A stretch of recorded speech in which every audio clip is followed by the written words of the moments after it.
কি বলছো? মেয়েদের হাতে লিসে মারতে হবে আর হাতে লিসে মারতে হবে তিনি বাইরে মারলে ফাউল হবে বেশি কিছু করার দরকার নেই ওকা দুজনের মুখ আর চেপে তারা পিঠে চালে বড় হবে মেয়ে মুখ ঠিক করে যাচ্ছি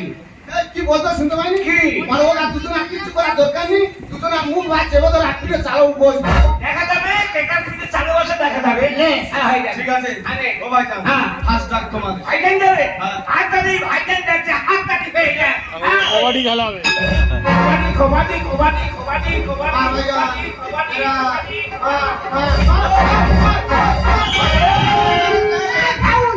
তোমার মুখ তো আছে না হাত মারলে কেন এমনি মন খারাপ চুপ কর না না তোমার কোথা মেরেছে তাই তো শুনে যায় কি মেরেছে তো কার আগে বলা হবে কি মেয়েদের ছেলে সাথে হাত মারি এমন কোনে কিছু হবো না আজকে তার হাত দিয়ে ঢাকের মাঝে একটু ঠান্ডা মাথা লেগে গেছে আইন কি করবে কি মেয়েকে আইন কি করবো